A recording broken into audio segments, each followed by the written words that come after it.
Well, in the past few years, this technology has made remarkable advances thanks to three key things: increasing computing power, advances in machine learning algorithms, and most importantly, lots and lots of data. Because of these advances, we can train computer programs using large data sets to learn to do what would have taken several engineers years to develop. One great example comes from autonomous vehicles. Imagine for 1 minute that you are an engineer without the advantage of big data and machine learning. How would you teach a car to drive itself? You and several other engineers sit down and consider every possible situation that a car could encounter. Then it would take you and your team years to successfully program all the situations into the computer, recognizing traffic lights, speed limits, trajectory, the list goes on. So what has changed? Well, now, instead of needing to consider every single possibility, we can mount some sensors on a car and let the car drive.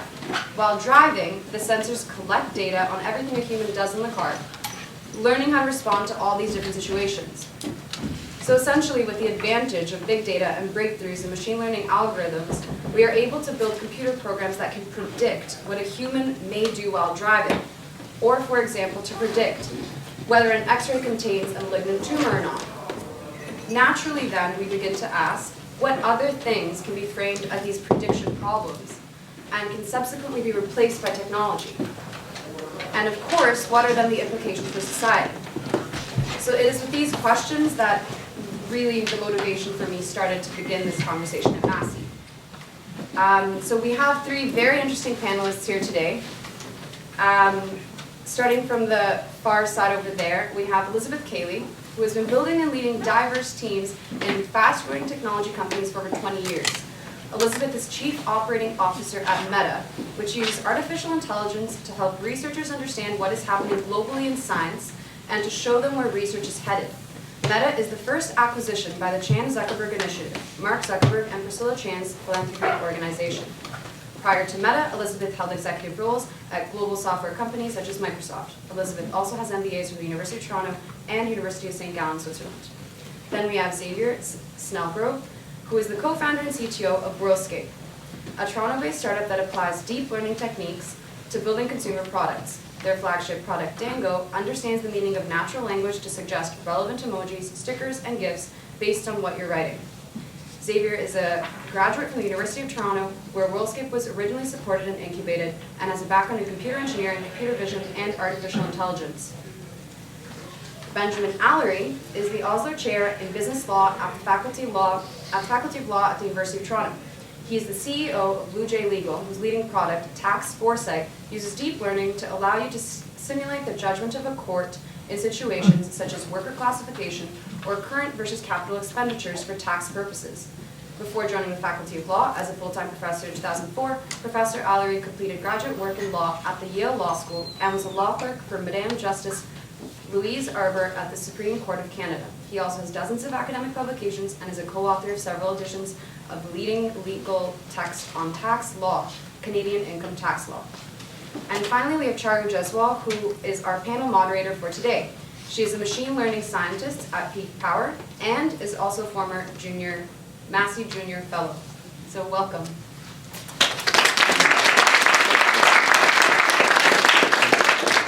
So I think to get started, it would be wonderful to maybe introduce everyone to what machine learning and AI actually is. So I'm wondering, Xavier, if you can give us your simplest layman's definition or explanation of what machine learning is.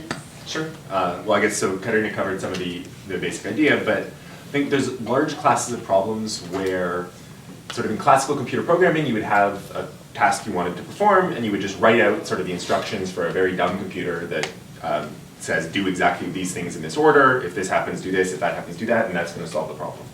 I think it turned out that there's all kinds of problems in the world which either can't be expressed in that way succinctly, or we don't even understand how they would be expressed that way. So you gave the example of a self-driving car, and how we might have to have this team of engineers try to write down every single situation. I think the reality is that would just be possible. It's not that it would take a lot longer. I think that vision is an example of the kind of phenomenon that we just can't write down a series of rules that allow us to see. So computer vision is instead, machine learning is instead saying, let's show the computer lots of different examples of what it should do in this scenario. So if you see this, that is a face. If you see this, that's not a face, an example of face detection. And then you tell it to learn whatever features it needs to do or figure out what complicated rules it needs in order to understand that, which is perhaps closer to how we learn as well, where we don't learn a language by reading a dictionary or by reading like a series of grammatical rules. We learn a language by speaking the language. And so earlier we were at dinner and there was this topic that came up about the AI Institute that Elizabeth brought up, for example, and I'm really interested, given that we're at Massey College, given that we're in Toronto, how do we turn Toronto into a center for AI? I think there's been a lot of brain drain to companies in the United States. I'm interested in hearing all of your opinions on like how do we, bring people back, or how do we grow as a city? I'm happy to tackle that one. I don't know if everybody knows, but Toronto, especially a gentleman called Jeff Hinton here at University of Toronto, is really one of the, some people will say, potentially future Nobel Prize winner for the groundbreaking work that he's done here at AI. We should be extremely proud of our heritage here in the city and especially at the university. But what we've been experiencing over the last few years is great graduates coming out of labs from Jeff and Jeff's postdocs starting their own labs, etc. But because they're so good, they're repeatedly getting poached, is sort of maybe the less flattering term, away into industry. There's just such a desire and a need for this kind of expertise in companies like Google, obviously, companies like Facebook and Microsoft. Really, any company that you can think of that really has a complicated problem to solve are hiring some of the best out of academic institutions and out of labs. One of the things that we're facing, I think, overall as a community where we want to encourage innovation and creative, very meaningful occupations for a lot of people is trying to figure out how do we make sure that we keep innovation jobs here in Toronto. So the AI Institute is one that a couple of you may have, anybody heard of the AI Institute? It's a little bit under the radar right now. You'll hear a lot more, honest. There's been a couple of articles just a couple of months ago in Globe and Mail and Toronto Star about a new institute that's going to be founded and announced associated with the University of Toronto, right here near campus, where the idea is surrounding people like Jeff Hinton with more internationally well-known and recognized AI researchers around the world, bringing them here in order to sort of train up a new generation or two of people with this specific kind of expertise. And that's going to be supported by the federal government and the provincial government and a lot of different organizations. And it is, I think, one of the steps or one of the headed in the right direction in order to make sure that we not only have that expertise here, but that it also then supports and encourages an ecosystem of other very creative people who might not be actually computer programmers or machine learning people. We can't just have an institute like that operate in isolation in order to actually deliver on solutions like autonomous driving cars or interesting things in robotics. You need all of the people with all the kind of expertise around that who can help design, help understand human interaction, help make creative solutions, market the solutions, all those sorts of things. So we're hoping that through those kind of steps forward, this is maybe a key cornerstone to strengthening the community here, that then isn't surrounded by a lot of other hard but important initiatives to bring and keep creative and challenging jobs here in Toronto. Either of you have any thoughts? I have lots of thoughts. First of all, it's really great to be back at Massey. I'm like you, I'm a former junior fellow, and now thinking back as I sit in the upper library about 17 years ago, sitting in this library working on problem sets and as a grad student. So it's awesome to be back.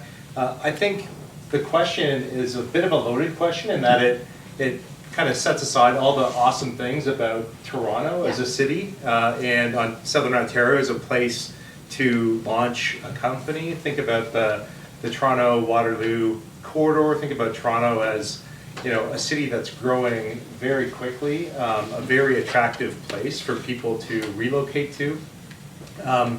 The term brain drain, I just bristle when I hear it because I think really it's about brain circulation, right? I think lots of people travel all around, they're exposed to lots of different areas, and when we talk about brain drain, you usually think about it as being one way, and brains being incubated here, developing here, and then going elsewhere, mostly in this context to California. I think what we see is a lot of founders going to California, coming back, learning things from Silicon Valley, bringing those lessons back. Toronto is, it is a magnet for talent, right? We have fantastic universities in Southern Ontario, a big cluster of population in migration from around the world. That migration to the GTA and to Southern Ontario is over 100,000 people every year. And so we have a concentration of really fantastic talent here. And we have great universities. I'm actually really optimistic. I think things like the AI Institute are fantastic as well, and we should do those things. I think we should just remind ourselves that Toronto is a really terrific place, and I think we should be confident about its ability to attract really fantastic people who want to contribute to building the next generation of companies here. Well, so those were both good answers. I don't know if there's a huge amount left to say, but I guess I would speak more from what I know of the culture of sort of engineers who are interested in this topic. And I think one of the big aspects of the field has been for the last several years that it's been very celebrity driven. So there's a small number, and there's this like Canadian mafia, which is a whole bunch of like former Canadian researchers, most of which have left, but there's still like, actually Jeff Hinton's back. He's back. To the States. And so I think in terms of like what it would take to like have people want to stay here, Yeah. I mean, obviously the salaries are so insane right now that it's very hard to compete with how much Google or Facebook is going to be paying for that kind of talent. But at the same time, the salaries are so insane that means these people could accept this job, or this other one. In either way, they're like stupendously wealthy. So I don't think the money is exactly what matters, but I think it's the feeling that you're working somewhere really interesting on a really interesting problem and with the interesting people. And I think a lot of interesting people have been taken away, but I think that's changing. And I also think that celebrity culture is going to change because the field is maturing sufficiently that we're not going to disbelieve that there's only 4 people in the world who can do this thing, and like we have to work with them or we'll never like learn the secret. I think that's changing. And then I think we have to feel like we're working on problems or projects that are like very meaningful or that would be hard to do otherwise. And I think one of the advantages that some of the American companies have had has been huge amounts of data on things that you've heard of. So there's this feeling that, well, if I go work at Facebook, everybody I know uses Facebook, and I get all of the data, and then I can like make something that like nobody else can make because they don't have access to the data, and it can be on something that people see. So I think that ends up being a big motivation for a lot of people.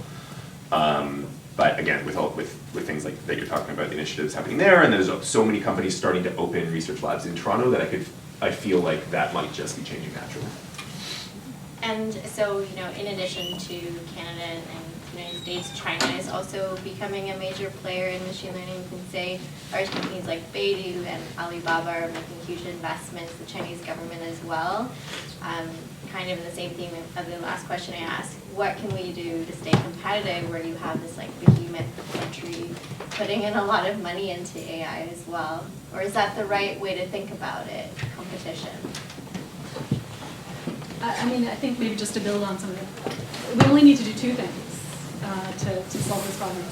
Make Toronto a great place to live and make Toronto a great place to study and work. That's the simple solution to the whole thing. But it don't mean to trivialize the answer, but it really, I think it does come down to the interesting problems people need to work on, the place that they want to live and raise their families, and maybe the ability to be able to collaborate across countries right now. So we're working with a set of researchers at University of Windsor, who are mostly from China, who are basically here for their graduate studies, who are making absolutely groundbreaking research in our fairly niche area of AI. And so it might be a little bit falsely to put us versus them, because it really is, smart people with smart ideas. There are now the abilities, for the most part, to be able to bring people together to solve some of the world's toughest problems. I think the technologies themselves tend to be developed quite in the open. There's such a culture of publishing, and so many researchers demand the right to publish, and because they're in such high demand, they kind of get that. So Apple's suddenly starting to publish technical papers again because it's the only way they can get talent. So I think I'm not super worried that like some shadowy Chinese organization will come up with some AI that nobody else has, and then that'll be a big problem. the thing that is less open is access to the data. And that's not so much about whether or not there's investments happening in AI, so much as just where these organizations are and what our regulations are around data. I mean, Facebook has everybody in the world's data, and that's a very valuable thing to have, and that's, in some sense, like, if data becomes this very valuable resource when the algorithms themselves are commoditized, then in some sense, there's this like national resource that we're all producing, but right now we're all giving that away, and I think there are going to be interesting questions going forward if these things continue to be as profitable as they are, about who has a right to the. I think I would add an observation, which is that it's not just about AI and machine learning. So there's a ton of work that needs to be done pairing the developments in AI and machine learning with domain expertise in other areas, right? So it's not just I mean, there is a huge piece of this, which is, let's be on the forefront of AI and machine learning. There are massive, massive things to be done by taking the cutting edge developments in AI and machine learning and applying them in other domains of expertise, right? So that's what differentiates, really great universities with significant local populations, right? And because that's where you're going to have a lot of domain expertise in different industries, different areas that you then pair with AI, machine learning expertise, and that's where the really big dividends come from. There's, you can push a lot in the direction of AI and machine learning, but then that opens up massive amounts of work to do in other areas to advance businesses in all those different areas. So I see that as being the way to think about it. It's not about us competing with another country for making the very first advances in a particular direction. It's really about, okay, now that advance has been realized, how can we use that to actually do things that are valuable for society? I would agree. At the very fundamental level, AI is a tool set. And it's a tool set that's evolving very rapidly, but it really is just a tool set. So we need the entrepreneurs, we need the creative designers, we need all of the people who are actually having problems, whether they're a doctor, whether they're a poet, who to say, here's a problem that I need to get solved, and this is how I think about that problem. And then pair them up with folks who are like, okay, so I actually see how the technology could be applied here. You can't just have a tool set and nobody with any ideas on how to use it. I have a question for Elizabeth and Ben in particular. Both of you work with a huge amount of information, unlocking value out of information, whether it's scientific literature or legal cases, for example. And I don't know if it's appropriate to say, but you're automating or making it easier for people to extract information from these sources. And how do you think this will affect education in the future when, let's say, we can use AI to complement automating information extraction or retention? And how do you think we should be educating people in the future when they'll have these tools at their disposal? Yeah, it's a really good question. So, one of the ways in which it often gets posed is, Ben, ever since I got my GPS, I don't know how to get anywhere.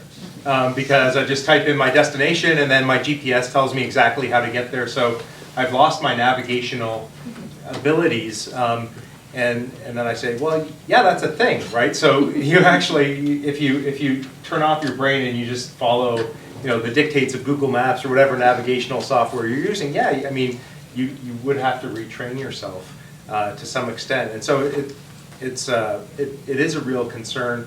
I guess what I would say is, at least in the context in which we're developing our software, lawyers do, and I see a bunch of former students in the room, so lawyers do like lots of stuff aside from trying to predict what courts would do in a new fact situation. So that's a thin slice of what judges do. It turns out using machine learning and artificial intelligence algorithms, you can actually make really great predictions, better predictions than humans can do about what a judge is likely to do in the future, given all of the case law. So actually basing it on a massive corpus of information, you can make really great predictions. But there's so many soft skills that lawyers have to do. They have to counsel their clients, they have to explain how the process is going to go. They have to, and there are lots of things that lawyers do, right? Aside from just that piece about trying to predict what a court would actually do. And so I think where these technologies can really be helpful, they should be used. They are a great assist for lawyers. It allows lawyers to spend their time more effectively on those things that are really going to make a difference in the litigation or in the client's interest. And so I think about it as augmenting the abilities of lawyers, or allowing them to focus on things where they have an advantage as humans based on their own experiences, and rely on automated techniques to unlock things that they wouldn't otherwise know. So in the long run, yeah, it's, you can imagine, if you can imagine it, you can probably build it eventually. Or else you can imagine a system that just, anytime you have any kind of legal question, you just ask, or a heads-up display or something. It just it knows what you're thinking and tells you the legal answer. That's science fiction. That's really far away. In the near term, we're just talking about tools that help lawyers perform better. Yeah, just maybe I can ask the folks in the room, how many of you have read a scientific peer-reviewed paper? How many of you read, over 50 of them? Okay, so you know the kind of problem that we're trying to tackle. At Meta, what we're trying to do is tackle the very real challenge of scientific information overload, and that's why the company was founded 7 years ago. Because even in just biomedicine alone, there's 4,000 new papers published every single day. So if you're a researcher trying to stay on top of the leading edge of the field, even if you're in a fairly narrow field, that could be hundreds of papers, and you know how long it takes to get through a paper and really understand it, even if it's within your domain. So to answer your question, what we've been focusing on is the research aspect of the education process. So whether you're at a master's level or a graduate, PhD or postdoc, or whether you're a professor, the amount of time you spend trying to stay on top of the leading edge of research and know what's going on around the world, the landscape of what's going on in science, so that you have a heads up if this lab at a different place, part of the planet, is actually working on the same problem you are. That's the kind of stuff that might help you make better decisions about what you're going to focus on, where you're going to look for your next grant. How can you build on top of the research that's happening out there rather than duplicating efforts all the way along? So that's how we came to the table. Our founder was a cancer genomicist based at Princess Margaret Hospital. And even though he got scooped on a couple of papers that he was working on with some very interesting breakthroughs.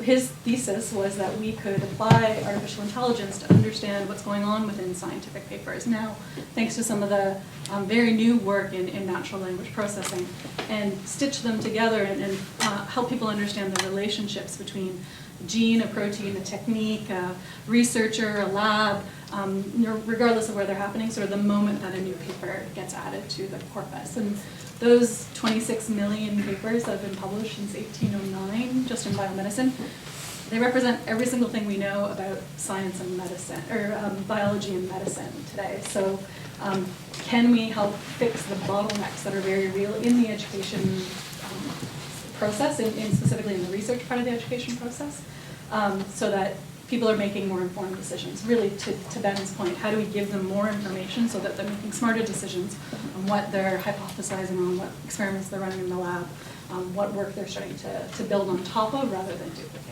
And Xavier, did you have any thoughts on how you think ML will change the future of education? That's a good question.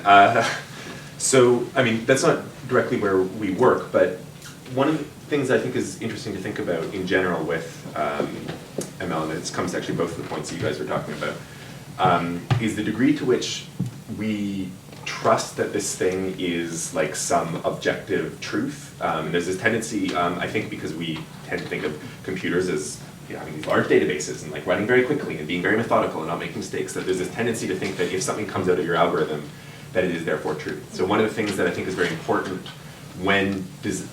although these can be very useful for like information finding or helping you like narrow down sets of information, I think the thing to be very careful about, especially in an education context, is to have us believe that these things are like somehow these like sentient gods, or that they are always going to be true, and then therefore have them just like tell us one result and not explain to you how it got there, but just say this is the answer. And so this is something that Google's been struggling with recently, where you can ask questions of Google and it tries to just tell you the answer right away, and it does tell you what page it came from, but it's kind of right in the top under all the Google branding. If you're using voice-driven interface, it'll just read the answer that it's decided is true out to you. But there's been all these problems where it turns out it's parroting things that's picked up from various fake news sites or whatever. Just if somebody stated this fact on the internet, it becomes true for the purposes of the algorithm. So I think there's a huge potential for these things to be used to help us when we're dealing with large corporative data, to help us find relevant things. But I think we have to be very careful to make sure that we maintain our like criticism, or we maintain our like doubtfulness that we should have when we interact with any text, right? So we spend all this time trying to get there on the media and to know that like, well, every different media organization has different incentives and different owners and things. But I think we aren't, I think it's changing actually. I think for a while we haven't been good enough about being suspicious. We tend to win arguments by just showing the first Google result and not just stopping it there. And I think that's a big problem. I think that's great. I'd just like to add one observation, which is I think it has a lot of potential to actually make us better at what we do. And so the GPS example is one example. So forgetting how to navigate without the assistance of a GPS, that's a real loss of skill. But you can think of other examples where software actually allows people to become much better at things much more quickly, right? So think about chess software, for example, right? So it used to be people got better at chess by reading chess books, or finding a real live person to play against, or having a chessboard that turned around and then you could play against yourself, basically. But now with software, you can explore many different potential lines very, very quickly, get feedback, set the playing strength of your opponent, your computer opponent, your software opponent, and get better at chess much more quickly, much more interactively. And the strongest chess players now are stronger than chess masters have been in the past, because they've been playing against really, really strong chess software for their entire careers. And so I think that's another thing, right? So you can use techniques from machine learning, artificial intelligence to design challenges or curricula that improve humans faster at things that we want humans to master. So maybe we'll just get better at everything eventually. Yeah, I mean, I think so. And actually, this is maybe my bias as somebody who is a technologist who builds this stuff, and so I find it very. I've gone to this stuff because it's very exciting. I think for me, an educational aspect which helps me understand things is the very act of building a system that tries to model a problem helps you understand that problem.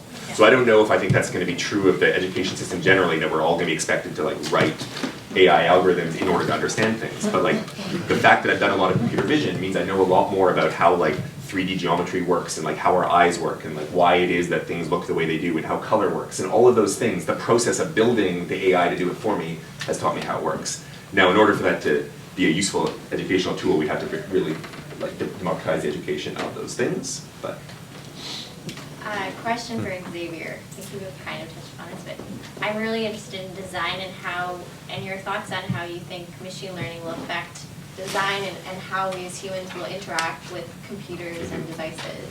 Yeah, so I can talk about that a bit through the bias of the kind of tools that we built. So our first product was a keyboard that used predictive language modeling to try to understand what were likely words that you were going to want to use in a context. And because it had a good understanding of what was going to come, then even if you were very, very sloppy in your typing, or if you made the keyboard very, very small, it could still figure out what you meant because it had this strong model of what you were likely to want to say. And then with our second product, we look at what you're writing, and again, we have this model that tries to extract the semantic information. It tries to know the emotional content of what you're writing, and then figure out, okay, this seems like a happy message. They're more likely to want these sorts of happy emoji or happy stickers than they are to want these sad ones. And that's very much how I think a lot of user interactions are going to be affected by these things. It's not that they're going to just start doing everything for you, but that the interface itself might be able to adapt in such a ways to make the tasks that are most likely that you want to do easier or faster.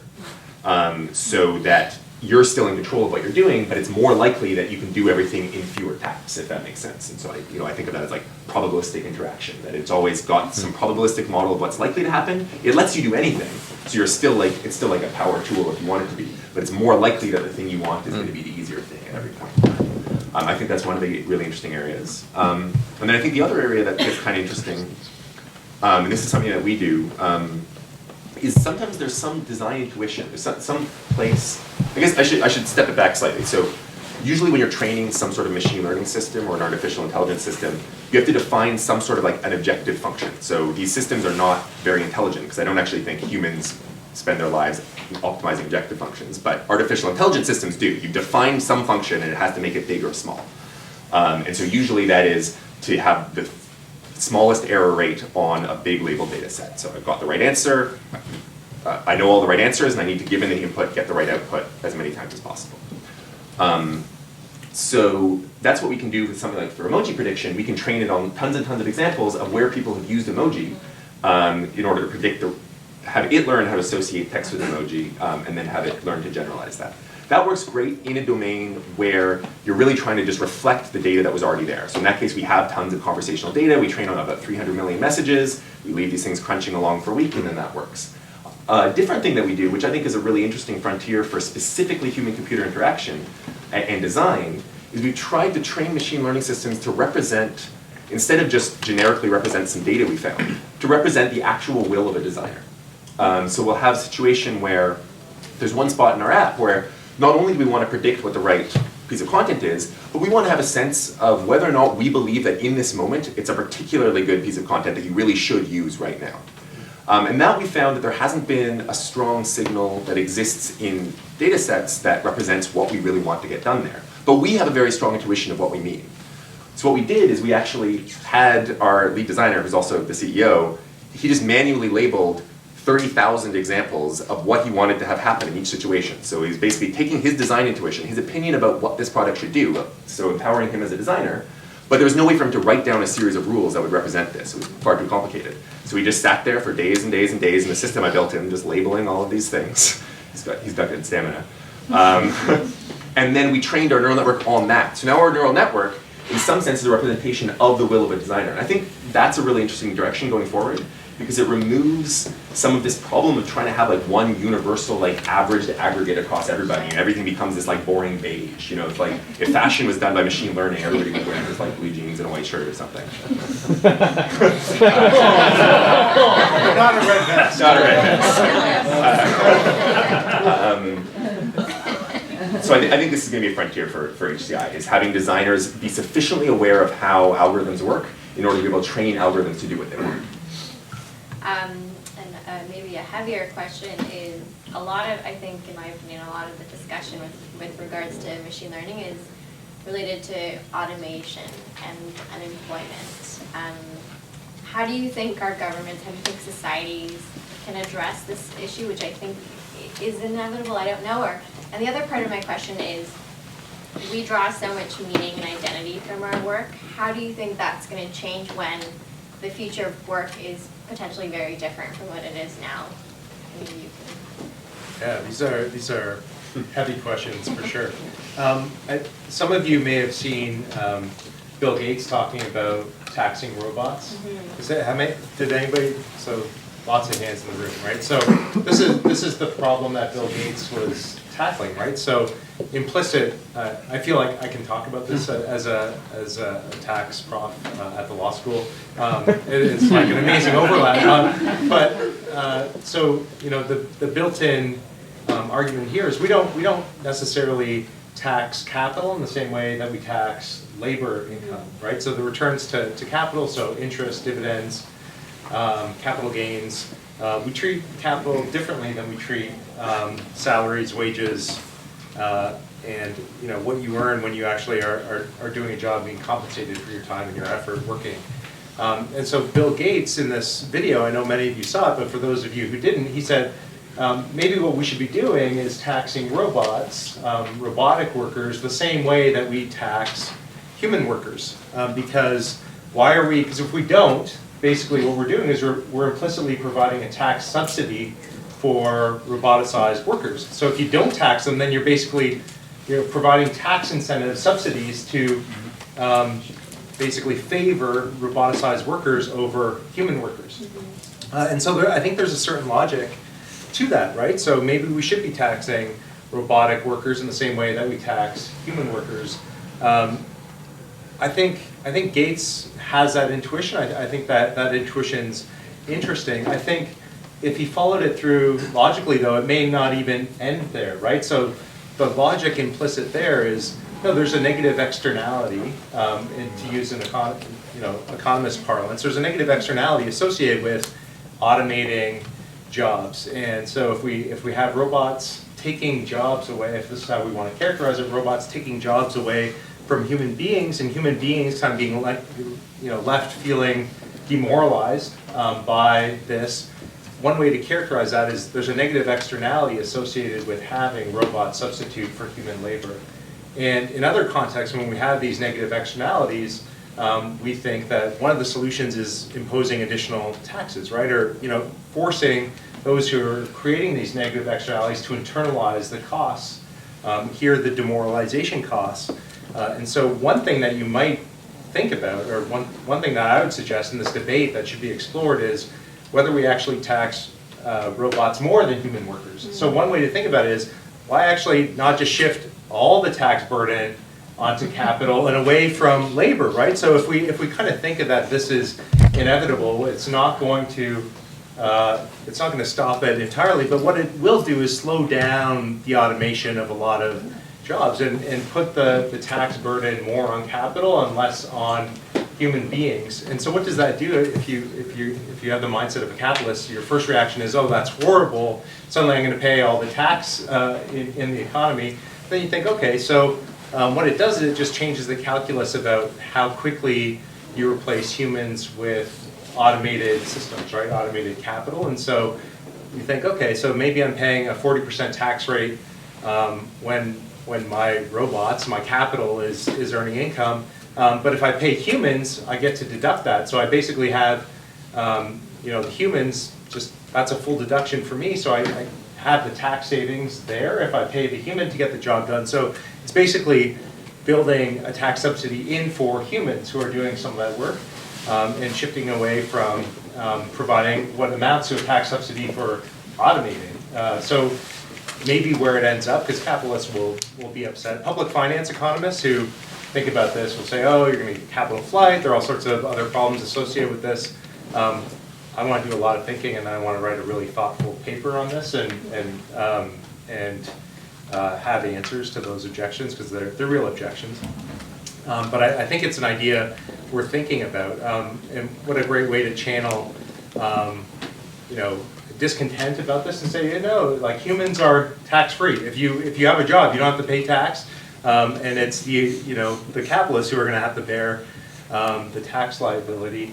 And it's also, what I like about it is it's also kind of in line with Thomas Piketty's work and Capital in the 21st Century, and the seemingly inexorable concentration of wealth and income in fewer and fewer hands going forward. And so it's a way to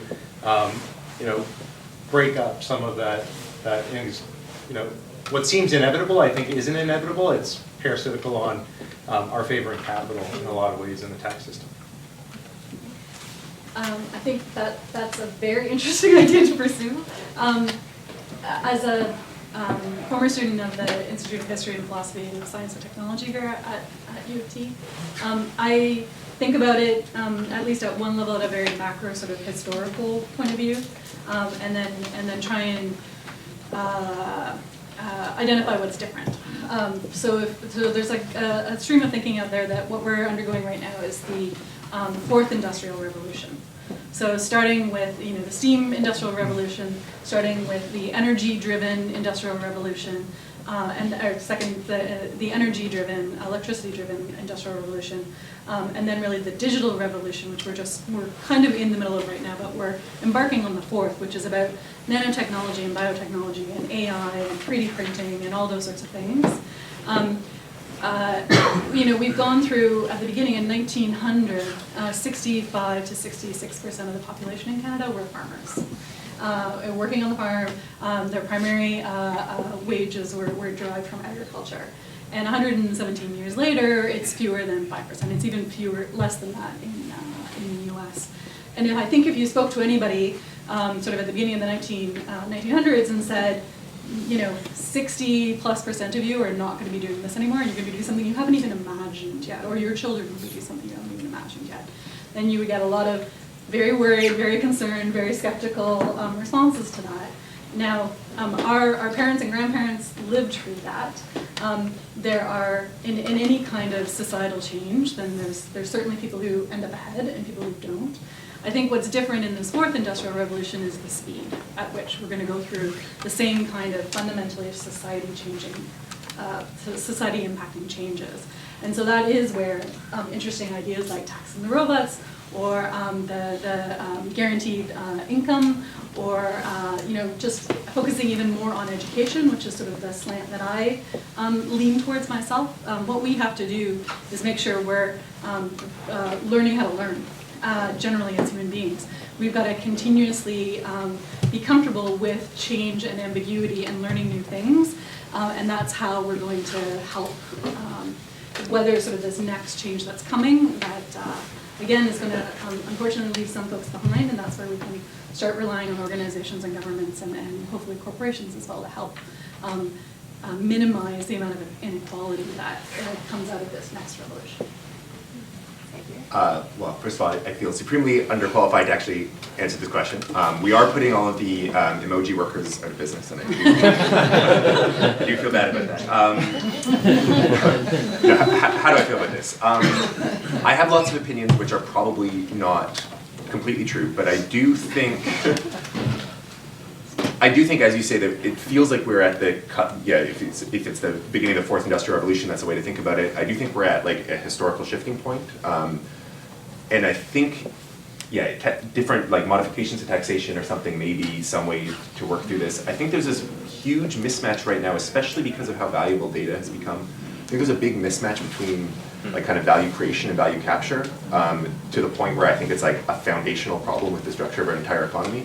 And I think that, these changes are going to happen really fast, and sure, we need to like try to get better about that culturally, but I think it's going to happen so fast that, I'm actually very seriously worried about like total collapse of our international systems, and I think we're already starting to see that happen. So I'm not super optimistic that things will look at all like they look now, and I think especially anything that looks like a modification of the existing financial system, I truly don't know, but it just seems fundamentally broken. So, I mean, I think we can all agree that Google is super valuable, but they get no money from the service that they actually create, and they get all of their money from trying to gather more data and trying to show us more ads, which is not where anybody thinks the value is. And I think that is fundamentally different from previous industrial revolutions where everybody wanted more blankets, and then we made some automated looms, and people got more blankets, and they paid for those blankets. And I think there used to be more of a connection between the flow of money and the flow of value. And I think they're so mismatched now that I don't see any way that that's just going to continue. I don't see it's so illogical that I can't see it continuing without a much more fundamental rethinking of how things look. So I think we'll start rethinking what value is. I don't know how it's going to look. I hope it's not bloody. But hopefully, we're in a room with academics. I do think we'll start to value, hopefully, some of the things that humans do more rather than just focusing on the things that people do that can be automated, which I think is what we focus on a lot right now. So maybe that looks like we could find more meaning instead of from something that's automatable. Maybe we find more meaning from like writing interesting books or coming up with interesting new insights in how human society should function, or the creation of meaning, or all these things that I don't really think we're going to automate, because despite us calling these things artificial intelligence, I think they're very simple statistical algorithms, and that's really what they are.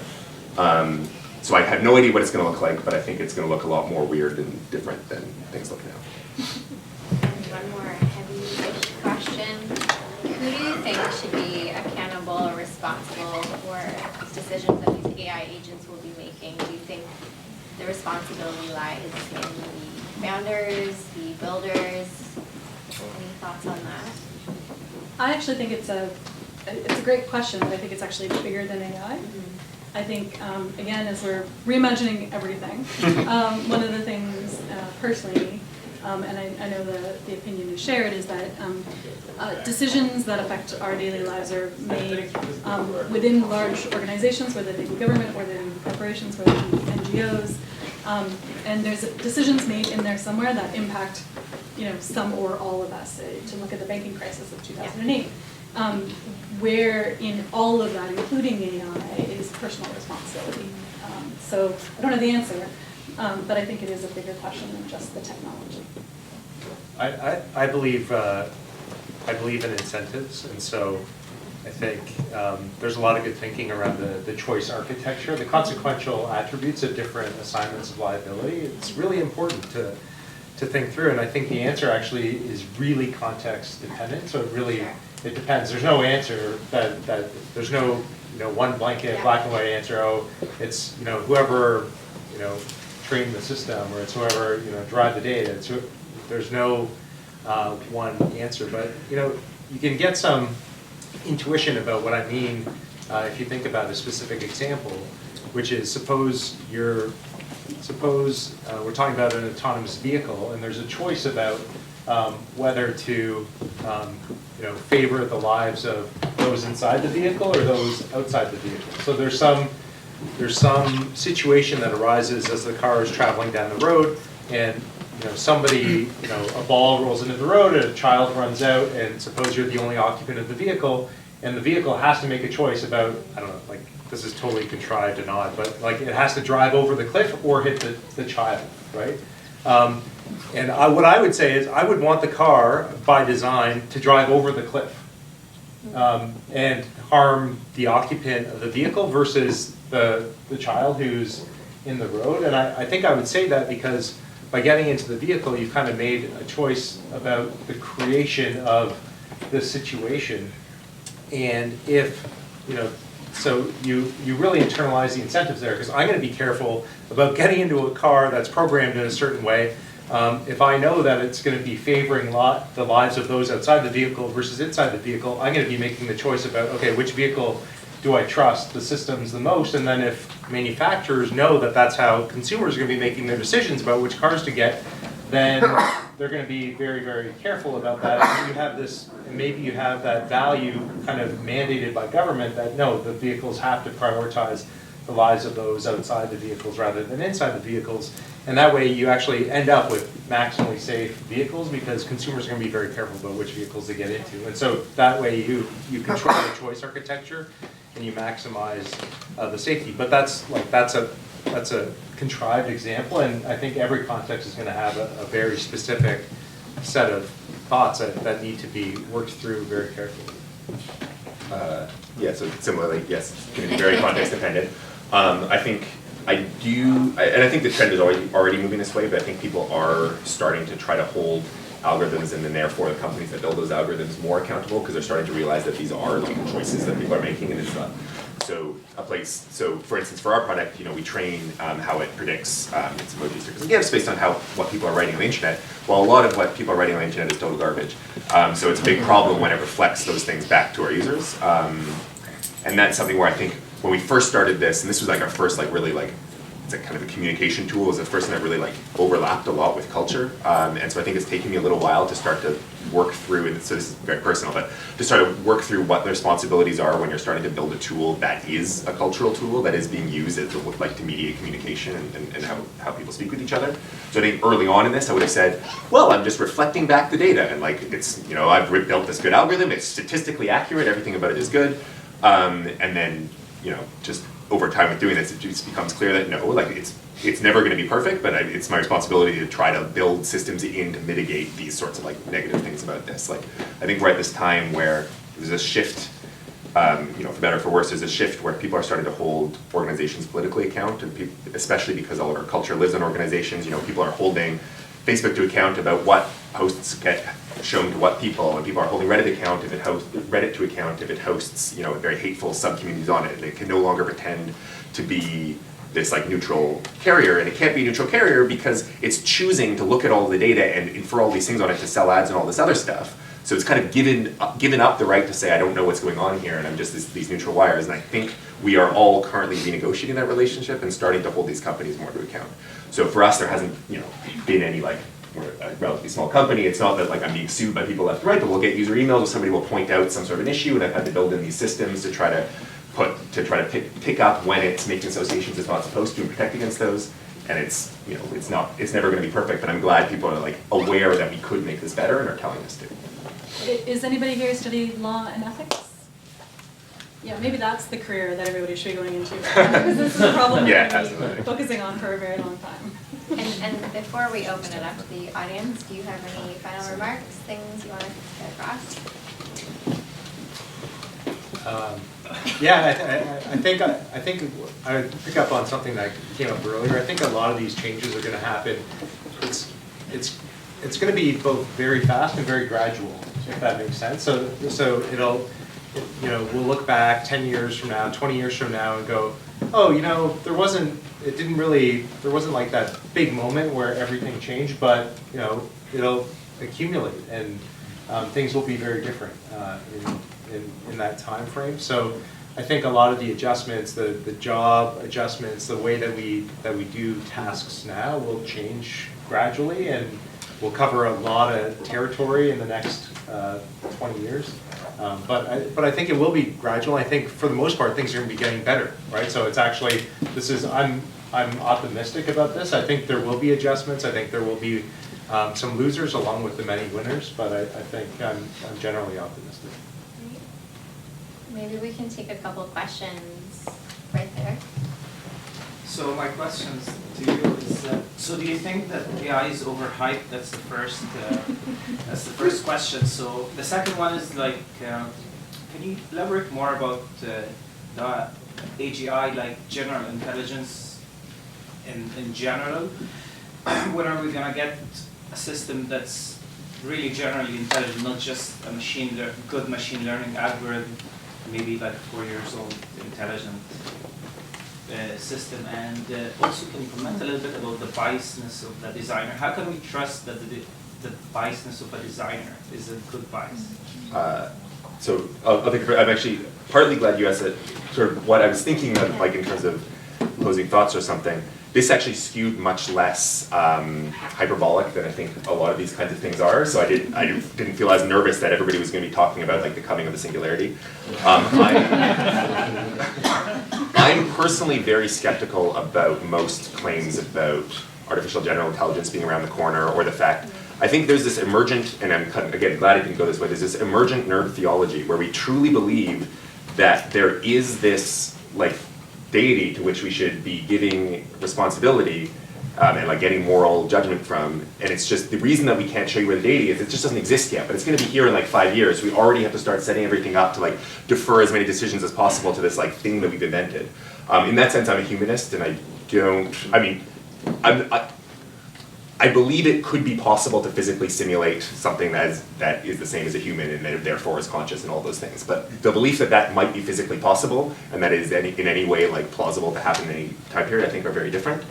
I don't think AGI is coming anytime soon unless we believe that it is. In the sense that I think if we start to be like, oh, what it is to be human is to be good at playing Go. Oh, we have a computer that's really good at playing Go. We're now just the same as robots. I think we like totally then reduce ourselves to be that. And I think that's a big thing to be cautious of, because it also then allows us to defer responsibility as individuals to these things that we think are better than us or that we think are smarter than us. So to your question about bias, certainly there's going to be the bias of the designer. But the point, my point about the biases that are inherent in our data anyway is that there's always bias. Like every choice of data set is highly biased. Every choice of like what problem you choose to tackle is highly biased. At every one of these points we are making human decisions, and those human decisions are like political decisions, and they are ethical decisions, they are moral decisions, and they should always be thought of as such. So every time you train a machine learning algorithm, that's a political thing, whether or not you've explicitly said, here are the choices I'm making, or you've explicitly said, just do whatever Twitter does. Those are both choices.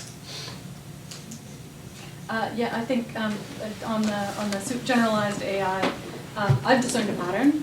I'm not a machine learning algorithm, but the pattern that I've seen in all the folks that I've talked to is, so the more you're in the ML space or the AI space, sort of the less you believe that we're going to be there anytime soon. We see the mistakes that we're all making and that the technology is making and those sorts of things, even with things rapidly changing the way they are. I also don't believe it's around the corner and will redefine what it is to be human anytime soon. And really just to build on your point, the bias, I think what we can all do is continue to be highly skeptical, continue to learn as much as you possibly can or want to learn about what this technology is doing, and then ask questions, give feedback, push and poke, make choices based on what you know the values are of the organization who might be putting the technology in front of you. Because it's only in that way when people say, when people really understand what's being put in front of them, either to help them back up their decisions or to make a decision for them on behalf of them, then we can actually make this more reflect sort of our overall values of the research. If I were placing bets, I would say AGI isn't anywhere close, but my sympathies are actually kind of with Nick Bostrom, the author of Superintelligence, in the sense that we shouldn't be cavalier and just ignore the potential challenges that may be associated with it. So I think it makes sense to take precautions, and maybe a lot of precautions, to invest in the safety of AI going forward. And which isn't to say that this is right around the corner. Maybe it's 40, maybe it's 100, maybe it's 40,000 years into the future. But if AGI does emerge, we should be doing whatever we can to make sure that it's safe for us. Another question? Andrew at the back. To actually build on the whole bias point, and this is a constant, since you're all sort of C-suite executives in your own kind of company, so I'm actually kind of curious how you as a company sort of deal with this, but something that's been talked about a lot, and it's a constant, been a consistent sort of issue that sort of, I guess, has gained a lot of traction given the whole kind of Uber, how they're dealing in the press, but tech and diversity on that field. And I'll just ask it the way the New York Times asked it, like in the summer, but like, does AI have a white guy problem? Does AI have a white guy problem? I mean, I can certainly talk to a little bit about what we're doing. We're building algorithms based on training models based on how science has been done. So a lot of what we do is take a look at scientific papers and use indicators or what we call signals within those papers to try and do some predictions on what is going to be a great piece of science or technology or even research down the road. And so we recognize the inherent bias that's been in the scientific community for the last 400 years, essentially, which is the more senior you are, the more prestigious university you go to, that is who in the past has had success in producing more papers that are cited by more other researchers. But the great thing is, because we know of those biases, because we talk to researchers on every single day, because a lot of our team are researchers, then basically what you can do is you can be aware when you're going in with that training model and tweak and test and fine-tune algorithms. So we're not undercutting new researchers. We're not undercutting a researcher just because they're from a university that's somewhere on the African continent versus Harvard or MIT. So having people who understand the problem and the biases that are inherent in what you're working on is a key fundamental part in order to bring us forward and not just have us continuously repeat the past. Yeah, there is a problem. We see that reflected in like things that happen at our company where we just miss something that we shouldn't have missed, or we just don't know that something is as important as it should have been, and it's an ongoing issue. Whether or not, like, it's actually a problem with emoji generally, actually. There's been this big discussion about representation within emoji themselves, because it's just a particular set of symbols is this like their history is actually super interesting, but it's this kind of random set of symbols that are now being standardized, which originally came from Japanese carriers and then moved on to just being standardized by some group of computer scientists in California. And there's been all these political campaigns around the world to be like, wait a minute, I'm not represented, and try to add that in. And it is a problem. It's a problem in so many branches of AI. I think it's a problem for us, but it's a problem in computer vision all the time, where it turns out your training set didn't have any black people in it. And like this problem just keeps happening to people. Yeah. Yeah, so I'm thinking there are all sorts of different ways to take the question and to respond to the question. One way that I'll take the question, respond to the question is, do other areas have the problems that you identified? And the law certainly does, right? So if you think about, because what we're doing at Blue Jay Legal is basically taking all these judgments that have been decided over decades and pooling the wisdom of the judges. We're trying to predict what judges will do on the basis of what judges have done in the past. And if you think about the age and gender of most of these judges and their ethnic identification, there are issues there. So we're talking about the judgment of not a particularly representative slice of humanity, right? But we're trying to predict kind of the same, what the judgments will be of that same demographic, right, going forward. So it's a challenge. I think there are other ways to take it though too, and so that is as an employer, as somebody helping to manage and run one of these companies, how do we address those issues in terms of recruitment? And how do we ensure that we have gender balance on the team, or as much as we can possibly get gender balance on the team, and reflect the diversity of the pool from which we're drawing, which is the city of Toronto. It's a challenge, but it's something that we're acutely aware of. Other questions? Yeah. You all work for software companies. So what do you think are some of the future applications for AI and machine learning for software development itself? That's a question. This got kind of made up. Yeah. This got kind of made up. It's a little bit more, yeah. Yeah, I mean, that's a good question, brother. I think most real-world software systems in the future will include a machine learned component, which isn't quite answering your question, but that's not like the tooling for engineers themselves. Certainly, I mean, the discovery problem that you guys are both in some, well, actually you're not doing discovery so much, but you guys are tackling discovery, and that's obviously a big thing in engineering. I mean, I always do everything I do with Stack Overflow open here because I'm coding in 6 different languages at once, and there's no way I'm going to remember every single library of every single one. So there's such a part of software engineering right now is looking up things in documentation and existing code samples on Q&A sites from other open source projects. And so making that discovery better, certainly I could imagine would be a big important thing for engineering going forward. That's, yeah, off the top of my head, probably the most important thing for how I do things now. I don't really see a world where, I type out, I want a program that predicts emoji, and then it goes and decides, okay, I'm gonna use this and figure out how to put that together. I don't really see that being likely anytime soon, but. Yeah. Hi, so there's proposed legislation in the EU called the right to explain. And basically, if it's an automated decision is made against an individual that significantly affects their life, then that individual has the right to ask for an algorithmic explanation of how that decision was made. It sounds really good in theory. Is that even possible in practice? Yes and no. A lot of sometimes you'll often hear the terminology sort of black box, Yeah. which is we put input into the system. We give it a training data set, which is like, here's the outcome we want. So you were describing this a little bit earlier, and then really the system does kind of make up how it gets there. The most we can do in some of those situations, to speak to our situation, is say, here's the 300 or 400 potential indicators or signals that it's looking for within a scientific paper in our example. What we can't tell you, because it really is individual per time it's run, is sort of what the weightings are of that, if that makes sense. But at least we can tell you, here's the universe of things that could have been considered. And then we can, I don't know if that's a reasonable non-technical explanation. I'd add to that a little bit. I think there's very interesting philosophical aspects of that question of what does it mean to have explained something? To what degree of explanation is necessary? In some sense, explanation is, well, we multiplied this number by 0.6 and then this number by 0.1 and then that number by 0.9, and we did that 100 million times and there's the answer. In some sense, that's an explanation, but that's probably not going to be sufficient. I think that black box issue is actually an ongoing issue for researchers as well. So that's a very active research area right now, is trying to figure out under what situations we can get these networks to explain what the heck they're doing. So if you guys saw, there was this very popular research coming out of Google, this deep dream thing where they would have all these psychedelic images with eyeballs everywhere and things like that.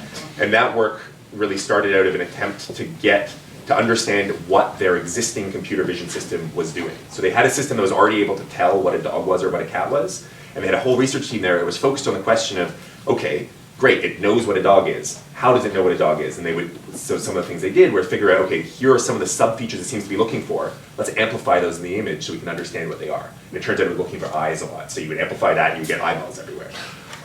So it is an ongoing research thing, and I think the potential of legislation that says you have to explain things will be an interesting driver to keep that research going forward. But I don't think in general it will be answerable, because not everything has a coherent explanation. I think it's doable, and I think because we accept human judges' explanations of why they're deciding in a certain way, right? And those explanations, nobody pretends that a judge's authoritative judgment is a complete explanation of how that judge reached that answer.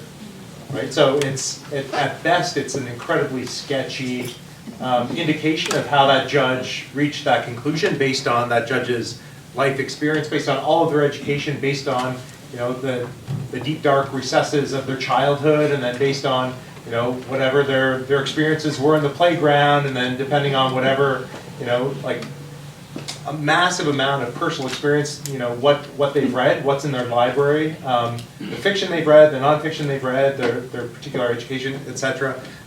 And nobody expects a judge to say, you know, this is why I actually reached the conclusion in this case, and it's you know, based on all my psychoanalysis. Like it's actually just, no, this is the legal test that applies in this case. Here are the facts as I find them, rooted in this evidence. Here's the explanation, and it's for someone who loses the case, it's not going to be satisfactory. It's never going to be satisfactory. But if it's a faithful account of, oh, these are the things that impinge on the decision. Here's the interpretation of the evidence, and here's the outcome that the algorithm's reaching. I think that should satisfy the legislation, because we shouldn't be asking more of an automated system than we're asking of a judge. And maybe we should ask a little bit more, but we shouldn't expect everything, because I think some things are just not explainable at the right level of generality. So I think it's doable. Our software already provides an explanation, so it makes a prediction about how a court would decide a case. It gives you its confidence about how likely it is that that decision would be reached, and it provides an explanation about why that's the outcome, tailored to the particular fact situation that the user's asking about. Any questions? Yeah, right there. This question is more for Benjamin. How do you go about, I guess, improving the scenario planning capabilities in your product, especially since some of the situations, like I guess most of the situations aren't like black and white, they are gray. Mm-hmm. So I'm just curious about how you guys, what approach you use to improve the scenario planning. When you say scenario planning, what do you mean? As in like, based on potential context or situation of the cases, like what approach can you use to make sure the decision or the prediction is as unbiased as possible? Right, okay, so there are two different feedback loops that we use to train the system. One is based on all the existing case law, so we have all the facts of the cases that have previously been decided and the outcomes that the judges reached in those cases. So that's kind of the first set of information, and there's feedback as courts decide new cases. We introduce those results into the data that we're training the models on, and so it's getting feedback from new cases as they're decided. But that's a relatively slow process. So every week, you know, there are a couple dozen judgments the tax court decided. We add them to the corpus of cases. Where we get faster feedback, and this is the second feedback, is from our users. So most of our users at the moment are tax accountants, tax lawyers who are using the software, responding to the questions asked by the software, getting predictions. Then we ask them for feedback. Do you agree, disagree, or are you unsure about the prediction offered by the software? And then we use that as a second source of information that we then train the models on. So we have both of these feedback loops training the system, and we're collecting this data to sharpen the accuracy of the system going forward. So that's how. More questions in here? Right there. So as AI becomes more ubiquitous and integrated into the workplace, how do we train workers to be skeptical about the outcomes that are produced? What level of education in computer science or AI is needed to be skeptical about the outcomes? I don't think you need a technical background or a computer science degree to ask the right questions. And the right sorts of the questions folks should be asking is, how is this trained? You know, where's the data coming from that's training this if it's a supervised model? You know, what are the different factors that might be incorporated into this? How accurate are the predictions based on all the tests that you can run? How often do you get, you know, false positives versus false negatives? And anybody who's put together a solution specific for you or for anybody in the workplace, they should be able to answer those questions. And then keep asking more questions, and they'll get better at answering those questions and thinking about that and incorporating into the system. I don't think you need a technical background. I think you need to understand your job and the information people are trying to give you to help you with your job, and poke and prod at every single corner you can.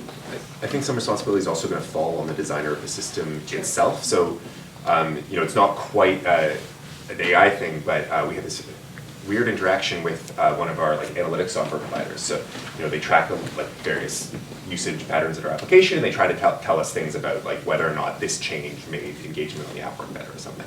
But we have some statistics background, so we would look at that and say, okay, well, you're telling us that this change was better, but you're not telling us anything about how likely that is to be significant or how often you're going to be wrong or anything like that. So we're on the phone with them talking about this thing. And they said, oh, well, yeah, so we used to actually tell you how confident you could be in our predictions, but we A/B tested that, and we found that for the customers that we showed the confidence, they were less likely to want to use our product. We realized that it's never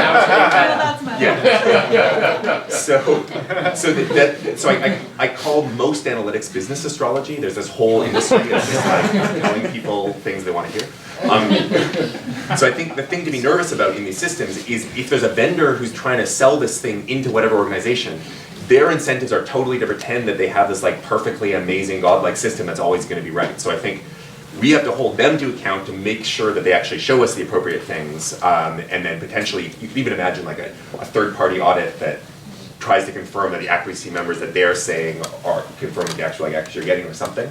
But I think the responsibility isn't just with the individual user; it's with the system itself. Yeah, I think part of the answer is pitching the solution to the right audience, right? So we are pitching our solution to professionals with expertise in the area, right? So they're using our system. We're not going straight to the end consumer and saying, here, use our system to predict how your case would go.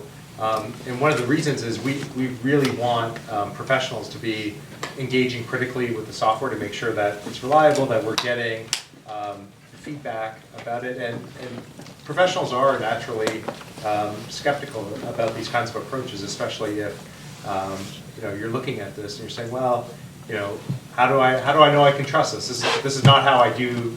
This is not how traditionally I perform this task, and so there's a lot of skepticism out of the gate, which is great. I think one of the challenges is going to be in sustaining that skepticism, right? So as these systems become really, really profoundly good, you just, I don't know, why would I bother wasting any time second guessing this, right? So originally when the first GPSs came out, maybe you got steered in the wrong way lots of times, and you're kind of skeptical. I don't know if this is going to take me down some back road that is not serviced or something in the winter, and I'm going to get stuck, and I'll probably die of exposure or something. But now you're just oh no, Waze knows the real-time traffic. I'm just going to follow Waze, and every time I challenge my Waze with skepticism, I end up saying I should have just gone the way that it told me to do, because now I'm stuck in traffic, and this is really frustrating.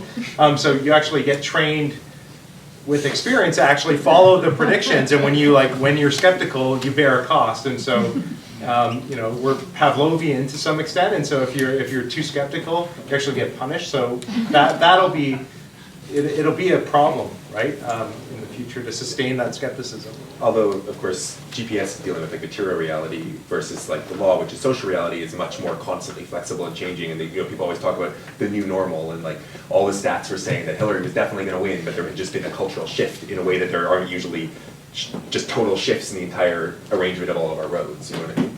So I think that we'll screw up so consistently with anything that's trying to predict around social that I think I'm less concerned that it's the same as GPS, because I think the systems will always be somewhat wrong.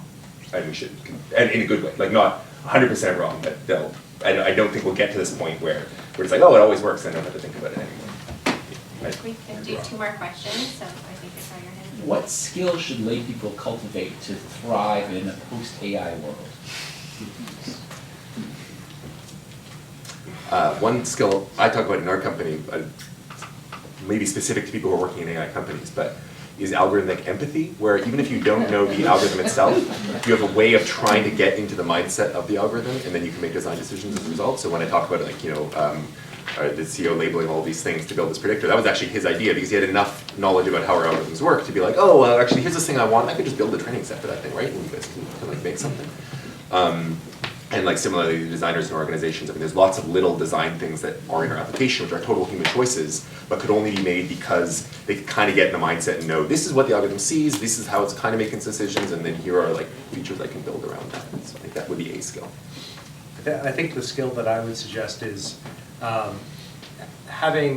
cultivating a youthful expectation or a reteaching expectation, right? So, you know, these are tools. So where people are going to confront challenges is where they refuse to change or they don't want to change how they've done things in the past, and that's when people are really going to be not benefiting from the new ways of doing things, the new challenges. So setting a reasonable expectation in your own mind, getting comfortable with this expectation that you're going to have to be retooling, relearning, be versatile and open in the way that you approach what it is that you do will be very valuable in the future.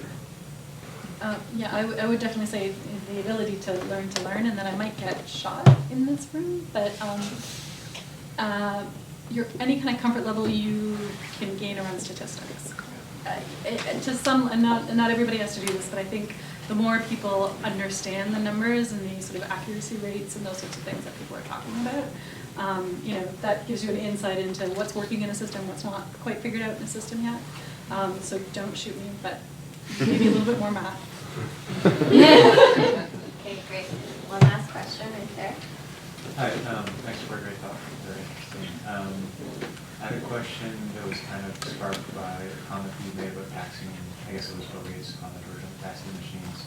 And at first I wanted to push back a bit. I feel like machines are taxed because when you buy them, you pay tax on them. When you operate them, you pay tax on the electricity. But it felt kind of like a defensive approach, like trying to maintain these jobs. And I was thinking, like, what would be a more proactive way of thinking about the use of machine learning, and especially in regards to education. Like, I feel like there's a lot of interesting things happening already with Coursera and Udacity, like kind of access to education. But how might machine learning play into that, and how could that, you know, expand opportunities for a lot of people that just have internet access or something like that?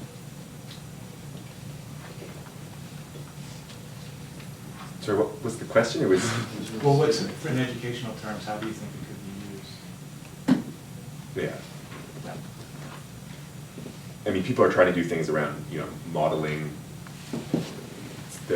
students sufficiently to have a sense of what kinds of questions you should ask them that are going to like improve. So that's an example. I mean, that's a pretty standard thing that people are doing now. I think that's useful. I can talk a little bit about that, though our team hasn't really dove into it since we're only 4 weeks old as part of the Zuckerberg initiative, but one of the primary pillars why the organization was started by Mark and Priscilla was to further education and the quality of education around the world, especially on the personalized learning front.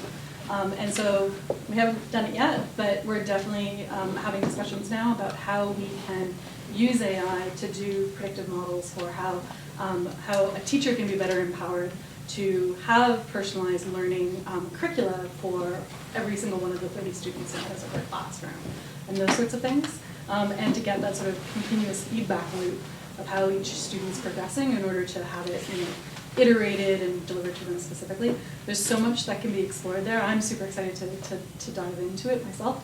So I'm not an expert in it at this stage, but that's just one of the applications that I can see where we all learn in different ways. The folks in this room have mastered the sort of standard Western education process. There's a lot of people who aren't in this room because it just didn't suit them particularly well. But I think potentially using AI and other technologies, we can make it a lot more inclusive. Right, and so just to complete the thought, right? The thinking is, well, what's the objective function? What are we trying to maximize? We're trying to maximize student learning and pacing them through learning certain things, right? And so if that's what you're desiring to maximize, then you take all the data about the different approaches for teaching different kinds of students, you figure out what was the most successful, what led to the best learning outcomes based on features of the student, and so you can use artificial intelligence and machine learning to figure out how best to target lessons or teaching strategies for those certain students. So I think certainly there are applications there for sure. Just briefly, I think the interesting thing to be cautious of is I think every objective function we've ever had is wrong. I think they're always wrong, but they're often like a good target that we kind of work towards. So I think to be cautious of is if we think that we've defined like a nice quantitative numerical measure that's going to establish whether or not people have successfully learned, AI systems are going to be very good at maximizing whatever metric we choose, and then once they start maximizing, we'll realize, oh, actually, it was sort of the right metric, but it was kind of wrong, and we'll do this constant social process of changing what those metrics are as we realize that they were wrong once we get close to them. So I think that's going to be ongoing. Well, thank you so much for this interesting discussion. Please join me in giving our panelists.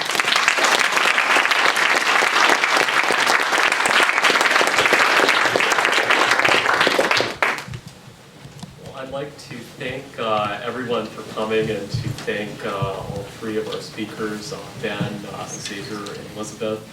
It's been a really interesting evening. We've learned about not just what artificial intelligence is, but the artificial intelligence scene in Toronto, how artificial intelligence is likely to shape the growth of our economy, the political challenges it's going to pose, and how it interrelates with what we think of, activities that we might think of as uniquely human. So I'd encourage all of you to continue the conversation with each other and with our speakers afterwards. And I'd also just like to thank Charu for agreeing to moderate, Katarina.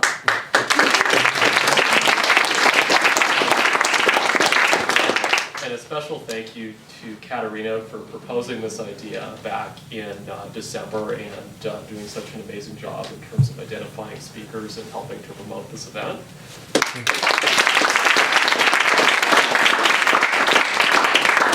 And finally, I'd just like to thank the co-chair of the Massey committee that I'm part of, Massey Talks. His name is Peter Liu. He couldn't be here today because he is back in Alberta on spring break, but he put in a lot of work, and I'd like that to be recognized. Thank you, everyone. And just a reminder, the front gate closes at 10, so if you don't have a key or if you need to be let out, just be aware. Talk to your friends.